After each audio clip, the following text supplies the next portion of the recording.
Alô, futuros leitores, eu me chamo Alter Martins e fui convidado pela Nelly Mioto, bibliotecária do Banco de Livros, para esse projeto maravilhoso que consiste em levar os livros até vocês. Eu espero nessa conversa também poder levar um pouco da leitura e desse universo também até vocês. Começo dizendo que eu sou Altair Martins, eu sou uma pessoa que não tive livros na minha casa. Eu me criei numa casa de 3 peças no bairro do Cristal, em Porto Alegre. Meu pai era jockey e nunca tinha visto livro.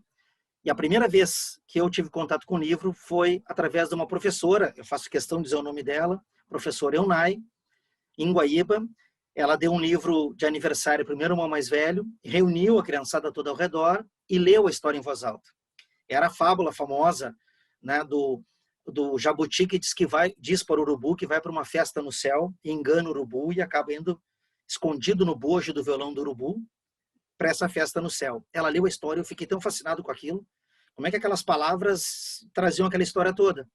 E depois eu dizia que estava lendo esse livro, apenas olhando as gravuras, eu sabia decorar a história. Eu achei aquele livro me estragou, entre aspas, para o resto da vida, porque eu, a partir dali, gostei muito de ler e não parei mais. Eu guardo comigo o meu primeiro livro, que não foi o do Jabuti. Esse é o primeiro livro que eu ganhei na minha vida, no jardim de infância. Foi justamente na semana em que eu perdi meu pai. Aqui tem a dedicatória da professora, vai ser difícil enxergar, dedicatória da professora Lisete. Em 81, a professora Lisete me deu este livro como uma forma de compensar a perda do meu pai, jockey, que morreu num acidente de moto. Eu guardo com carinho isso aqui, para mim, uma relíquia, né? Que é o primeiro livro que eu ganhei na minha vida. Eu acabei sendo escritor, produzindo inúmeras obras. A escolhida é A Guerra de Urina. E para que a gente possa ler Guerra de Urina, esse livrinho tão pequenininho, eu preciso explicar do que se trata a Guerra de Urina. Primeiramente, Guerra de Urina é uma peça de teatro. Como se lê uma peça de teatro? A peça de teatro não tem ninguém contando a história. A peça de teatro é feita para ser representada, né, em cena, num palco. A peça de teatro tem uma estrutura muito comum. Personagem, fala, e todas as indicações das ações do personagem geralmente vem entre parênteses. Depois eu vou fazer uma leitura aqui e vou mostrar alguns desses elementos, certo? Então, uma peça de teatro é uma leitura diferente. A gente lê tentando imaginar a cena que está se desenrolando. Outra coisa, é uma peça de teatro do chamado teatro do absurdo. Primeiro que teatro não é cinema. O teatro nem quer competir com o cinema. O teatro ele já tem em si a ideia de que ele não quer reproduzir a realidade. Ele quer fazer um espetáculo. Não interessa para o teatro convencer as pessoas de que aquilo é real. Interessa convencer as pessoas de que elas estão assistindo a algo artístico. Essa é a prerrogativa do teatro. Por isso que coisas absurdas costumam acontecer. O teatro absurdo é um teatro que começou no século XX e coloca em cena coisas bizarras, sem nenhuma explicação, as coisas mais estranhas que vocês podem imaginar, tentando indicar o quê? O absurdo da nossa vida. Tentando mostrar que, apesar de uma cena de as pessoas estão num café e passa um rinoceronte correndo. E as pessoas, um rinoceronte, e a vida continua. Apesar de um rinoceronte passar por um café e a vida continuar, isso não é tão absurdo quanto um político que rouba o dinheiro da merenda, quanto o que aconteceu nessa semana que me chocou, de uma enfermeira que não aplicou a vacina numa idosa e roubou a vacina para si. Isso é mais absurdo. Então, o que o teatro absurdo tenta representar é o quão ridículos nós todos somos. Nós todos somos ridículos. Essa é a grande indicativa do teatro do absurdo.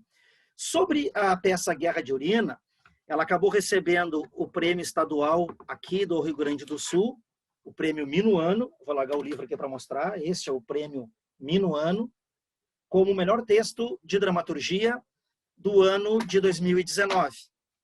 Ela não chegou a ser encenada, a pandemia impediu a encenação da peça, ela está em processo de ser encenada. E eu queria falar sobre ela agora sim, mostrar elementos dessa peça. E para isso eu convido vocês a abrir o livro comigo. Bom, aqui nós temos então a abertura do livro. Quando vocês pegam o livro lá, a gente está abrindo aqui o Guerra de Urina. Eu queria lembrar que o Guerra de Urina nasceu, o processo criativo, de um questionamento de um professor, amigo meu, eu também professor, Um dia eu falando com ele, quando que vai vir a Terceira Guerra Mundial? E ele, eu acho que ela já veio há muito tempo. E na visão dele, ele diz, eu acho que nós estamos em guerra. Na medida em que algumas pessoas têm muito e outras têm tão pouco, isso já é uma guerra.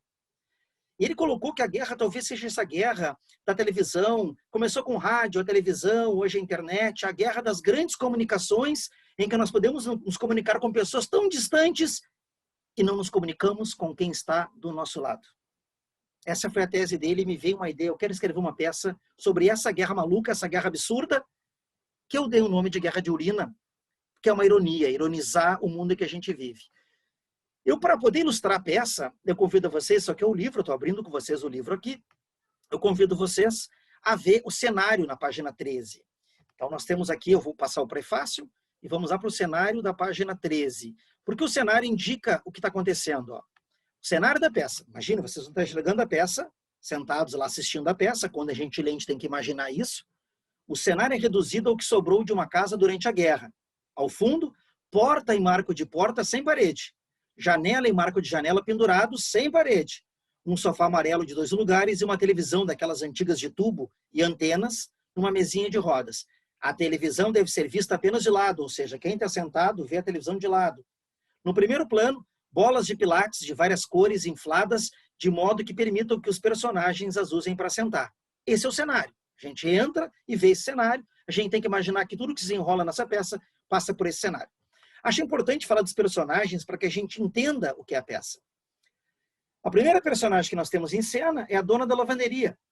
A dona da lavanderia é uma mulher, como diz ali, descabelada, que não encontra as mãos. Ela tinha uma lavanderia, quando chegou a guerra, ela perdeu as mãos. E ela acha que a guerra começou antes, com um detergente poderoso que fez as mãos dela desaparecerem, um alvejante tão forte que fez as mãos dela desaparecerem. O que ela busca durante a peça? Reencontrar as mãos. É uma atriz que deve usar uma roupa em que as mãos não aparecem. O chicleteiro fabricava chicletes quando percebeu que sua casa foi imobilizada pelos agentes da guerra. Ele tem uma mulher, a mulher dele está sentada, como eu já disse, no sofá, olhando a televisão, ela não para de comer salgadinho. Ela come salgadinho, pega refrigerante. Salgadinho, refrigerante, salgadinho, refrigerante. Ela já está hipnotizada por essa coisa que é compra, compra, consome, consuma, consuma, consuma. Ele precisa que alguém dance, porque ele acha que só isso, alguém que saiba dançar, pode tirá-la do sofá e salvar ela dessa prisão. Existe um personagem semi-morto, o cadáver do fiscal de trânsito. Imagine que tem que ser um ator que está deitado em cena, bem na frente do palco, ele, de vez em quando ele se mexe, de vez em quando ele muda de posição, quando uma luz apaga, ele muda de posição. Ele é um morto que ironiza nós que estamos vivos. A gente fica em dúvida o tempo todo se esse personagem realmente está morto. Ele usa uma venda nos olhos e com uniforme de fiscal de trânsito. Bom, a mulher de chicleteira, eu falei, ó, ela é toda artificial, sentada naquele sofá, ela sofreu todas as plásticas do mundo, então ela tem 2 seios na frente, 2 seios nas costas, ela tem nádegas enormes, uma vagina de borracha gigante, não para de comer salgadinho. Ela foi feita em laboratório, foi feita numa clínica, ela é uma mulher monstro e por isso ela só assiste televisão. Por isso também ela precisa dançar, para lembrar aquilo que é o corpo, a dança, para ela seria a salvação. Vai surgir em cena ainda o vendedor de balões. Um personagem que acredita que aquilo que ele faz, ele sopra os balões com a boca, ele ainda infla com a boca, ele acredita que isso é um resquício das coisas naturais. Tudo hoje é feito por máquinas, as máquinas fabricam tudo. Ele acredita que aquele balão que ele tem, aquele balão, é perseguido pelo povo da guerra. Ele acredita que se eles pegarem aquele balão, que é o último ato artesanal, a última coisa que um ser humano fez sozinho, sem nada, se a guerra tomar, se a agência da guerra tomar aquele balão, acabou o mundo. Ele acredita nisso. E ele é perseguido, coitado, ele é mais do que perseguido. Na verdade, ele é atormentado, ele é assombrado por uma perna de dançarina de tango. E durante a peça tem uma hora que alguém pergunta, e como é que é dançarina? Ele diz, não tem dançarina, é só uma perna de dançarina de tango. É uma perna que passa e persegue ele se apavora com isso. Gente, desculpa, é teatro do absurdo, as coisas têm que ser assim, absurdas, para poder ilustrar um pouco o quão absurda é a nossa vida, eu repito aqui. Um dos personagens é o Marlboro, ele veste aquela roupa do cigarro Marlboro comercial que muita gente viu, venha para o mundo de um Marlboro. Em vez de um cavalo, ele entra numa bicicleta, que tem flores numa cesta, se veste de branco, e ele traz sempre as informações da agência. Ele é um agente da guerra. Imaginem que quem causou a guerra, ninguém sabe, agência. Essas coisas não sabemos qual é a culpa, sabe? Aquilo, quem matou? Agência. Quem furtou? Agência. Agência é isso, essa grande máquina, esse grande fantasma que realiza as coisas e nunca sofre punição. Essa é a agência. A agência seria os reguladores de poder. Bom, tem um coro. Na Grécia Antiga, o coro surgia com máscaras para anunciar o contexto, para que o povo entenda o que está acontecendo. Então, o coro aqui é um refrigerante e um pacote de salgadinho. Quando nós estávamos montando a peça, a gente fez isso com um teatro de bonecos. Então, eram 2 telejornalistas, um pacote de salgadinho e refrigerante, anunciando a guerra. O mundo cada vez mais cheira a urina. Por quê? Porque as pessoas que resistiram à guerra saíram de casa para viver a vida. E não tem banheiro público, então elas urinam na rua. Por isso que a guerra de urina. A guerra, a agência da guerra, quer que as pessoas fiquem dentro de casas, pedindo comida por teleentrega, assistindo televisão, na internet, sem viver a sua vida. O que a agência quer? Que as pessoas fiquem reclusas dentro das próprias casas. E essa pandemia que aconteceu em 2021 me leva a crer que isso se realizou. E já acontecia. Muitas pessoas não saem de casa, são reclusas da própria casa. O que a guerra de urina fala é um pouco isso. A única maneira de escapar da guerra é saindo de casa. Bom, dito isso aqui, eu vou lá para a minha página 39, eu gostaria de ler uma cena com vocês e mostrar como funciona esse teatro do absurdo aqui. A cena 39 tem uma intervenção do Marlboro, aquele cowboy que eu citei. E olha como é que é o teatro, ó, texto teatral. O Marlboro, o personagem, anunciando. Essa ação, em teatro, a gente não lê, a gente faz, né? Então eu entro, o tom que eu vou ler, porque eu sou o Marlboro agora, o tom que eu vou dar é de anunciação. Olha isso aqui também, ó, a gente chama isso aqui de rubricas. Essas coisinhas são rubricas. São os indicativos de ação. Por exemplo, aqui, ó. Som da guerra, tropas marchando, entra o Marlboro na bicicleta branca. Isso é uma rubrica, é indicação para que os atores e atrizes saibam o que estão fazendo. Então o Marlboro entra anunciando. A guerra está no ar, na sala, sobre o sofá, não se trata de gás, agora tudo cola. É uma guerra domesticada esta, muito cuidado. Aí ele puxa um cigarro, que nem no comercial de televisão, e finge que está fumando, enquanto olha para o horizonte, naquela posição de venha para o mundo de Marlboro. O chicleteiro reconhece essa imagem. O senhor é o cigarro Marlboro? E o Marlboro, sou só aquele cowboy que fuma, mas não traga. Trouxe as notícias da agência. A dona da lavanderia pergunta que agência? E o Marlboro, a agência da guerra. E a dona da lavanderia, quem é o responsável pelo mal? E o Marlboro responde, não há um gerente da maldade. É a agência e ela não tem um responsável. A era das responsabilidades acabou. E acabou mesmo, gente. Os sistemas sobrepujaram as pessoas. O vendedor de balões pergunta, o que a agência faz? E o Marlboro responde, a agência não faz, a agência delega. Seu objetivo é mais nobre, o objetivo de sempre. A agência manda incluí-los. Essa é a primeira notícia. Agora a segunda. As casas foram tomadas e tudo que não for supérfluo passará a ser considerado arma. O chicleteiro para os outros. É por isso que estamos aqui. Andávamos armados. A dona da lavanderia. Mas você fabricava chicletes. E ele entendia a mensagem da agência. E fala para o Marlboro. O chiclete deixou de ser supérfluo. Marlboro, positivo. Vocês são os únicos que conseguiram sair de casa ou há mais alguém aqui? O chicleteiro, minha mulher, está lá dentro, presa ao sofá. O Marlboro, ela é do partido. Chicleteiro, que partido? Marlboro, dos que riem. E o chicleteiro, muito provavelmente. A dona da lavanderia, tem também um homem morto ali na rua e aponta. E o Marlboro, ele era do outro partido. A dona da lavanderia, qual partido? Dos que tentam atravessar a rua. E ela, muito provavelmente. Marlboro, então agora está em casa. Quanto a vocês, vim trazer os termos de uma rendição incondicional. Voltem imediatamente para dentro de suas casas e participem. Não há chance alguma de vitória. A dona da lavanderia diz assim, não posso voltar para a lavanderia, já perdi minhas mãos. Sei que vão me apagar inteira com detergente. Já imobilizaram a mulher do chicleteiro. O vendedor de balões diz assim, e eu sou perseguido por uma perna que dança, mostra, ó, dá voltas, estica, recolhe, aponta para o meu nariz com o pé. Chicleteiro completando. E quando veste a meia, os pelinhos da coxa levantam. O Marlboro se impressiona. Nossa, a agência tem métodos cruéis. Mas entendam, ficando aqui fora, as coisas só podem piorar. A agência trocou o estado de guerra pela guerra permanente.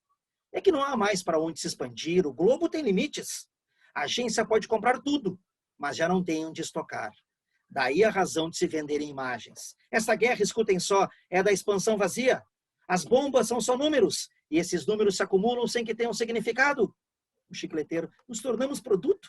E o Marlboro, pelo contrário, matéria-prima. Para que o progresso continue, é preciso eliminar homens e mulheres. E a dona da lavanderia fica pensativa. Somos o que resta da natureza. Marlboro diz, digamos que somos o que resta para ver, porque trazendo a mensagem também apareço. O vendedor de balões pergunta, então isso aqui é um zoológico humano? Marlboro enlaça eles. Sim. Veja as pessoas, o público. Estão aqui para nos ver. Trouxeram salgadinhos também e ficam horas a nos observar. Olhem nossas placas de identificação, matrícula, habitat, prazo de validade, alimentação, licença do ministério. Não trouxeram as crianças porque você só tem um balão e esse é um espetáculo feio demais. Olhem, agora estão nos examinando. Vocês precisam de nomes para serem reconhecidos por eles, pois a agência lhes fornece os nomes. Aponta para o chicleteiro e fala para o público. Esse se chama Adams, né? Marca de chiclete. Aponta para a dona da lavanderia e fala para o público. O nome dela é Comfort. Repete para o vendedor de balões, agora com sotaque francês. Este é o Monsieur Michelin, né? Marca de pneu. Para os três, agora comportem-se como pessoas. Continuem conversando animadamente. O vendedor de balões pergunta, por que esses nomes? E o Marlboro, Monsieur Michelin. São nomes sonoros, são nomes redondos, nomes que têm cor e forma vivas. São nomes particulares, são nomes registrados, são nomes que grudam na gente. Já conseguimos fazer que as pessoas voltem a se dividir em raças. Olha o golpe da agência. Já conseguimos fazer que as pessoas voltem a se dividir em raças. A era das generalidades acabou. O vendedor de balões. Gostei do meu nome. Já se entregou? Já virou propaganda? Repete para si. Monsieur Michelin, Monsieur Michelin, Monsieur Michelin. A dona da lavanderia. E o cadáver? Penso que ele também deve ter um nome. Marlboro diz, ele já tem. Ele se chama Kiayobi. E ela o quê? Kiayobi é o nome dele. Que estranho, é quase impossível de pronunciar. É marca de detergente chinês. Tem grande força na internet depois do comercial em que Kiayobi fez o negro ficar branquinho. Esse comercial ridículo existiu. Um comercial chinês de um produto que deixou o homem negro branco. Um comercial racista, ridículo. Ele existiu, eu pesquisei isso, por isso que eu coloquei aqui. Agora, se me permitem, a agência propõe à senhorita Comfort e ao Monsieur Michelin que entre imediatamente na casa do Sr. Adams. E o chicleteiro, ninguém entrará na minha casa, a não ser que seja para dançar com a minha mulher. E o Marlboro, então eles dançarão com ela. O vendedor, ninguém quer segurar o balão. E a dona lavanderia fala, não posso, eu não tenho mãos. O Marlboro, vim também para segurar o balão, que é o que ele quer. O último sopro humano. O balão tem o último sopro de uma pessoa honesta. O vendedor de balões diz, ao senhor eu não entrego. Marlboro, neste caso, terei de informar a agência sobre um movimento de resistência. Não será nada agradável, mas as guerras têm disso. É preciso estômago. Volto sempre. E aí o chicleteiro pergunta, senhor Marlboro? E ele se volta. Nos deixa ao menos um maço de cigarros? E o Marlboro diz, não tenho cigarros a não ser este. Ele tem um colado na boca, de papel. Ó, colado na minha boca. Só propaganda. Mas ao ver se é no estoque, sai pelo lado oposto ao que entrou. Não façam nada de anormal. Depois, quando acharem que viram tudo, verão que ainda resta uma arma da agência. E vendedor de balões, qual arma? A última! E dá uma gargalhada de filme. Eu paro aqui essa leitura, espero que tenham gostado e possam ler a peça, para falar um pouco da importância do teatro nesse projeto, gente. Levar o livro até pessoas que, no momento da vida, estão privadas de liberdade. Eu acho que essa peça fala muito também para as pessoas que estão gozando de sua liberdade e não gozam. A liberdade é um ato de aproveitar o que nós temos. E, de certa forma, a peça atinge muitas pessoas que não tiveram a sua liberdade cerceada de qualquer forma. Muito importante a leitura nesse sentido, por quê? Porque o livro não traz limites. Nesse momento em que nós temos essa pequena trecho de leitura, nós estivemos num palco, vendo essas cenas, não há parede que nos bloqueie, não há teto, não há chão que nos bloqueie. O livro permite que eu me aproxime de lugares inimagináveis, de personagens inimagináveis, de vozes que eu não estou escutando. Por isso eu achei tão importante, quando fui convidado pelo Banco dos Livros, eu fiz questão de participar. Gostaria, portanto, de deixar para vocês este recado e ficar à disposição do Banco de Livros, dizer que após a peça Guerra de Urina, eu publiquei uma outra peça, Hospital Bazar, que está sendo produzida para 2021, para representar. Adoraria fazer uma representação no ambiente de vocês, adoraria que a peça visitasse todos vocês, vamos pensar futuramente. E lancei também, no ano passado, uma narrativa longa, um romance sobre corridas de cavalos, 3 irmãos que se desentenderam na vida e vão viajar de carro até a Argentina para ver uma corrida de cavalos, homenageando meu pai, que era jockey. Espero que vocês compreendam também a importância desse projeto e que se aventurem. Guerra de Urina está aí para que vocês possam ler, e eu deixei à disposição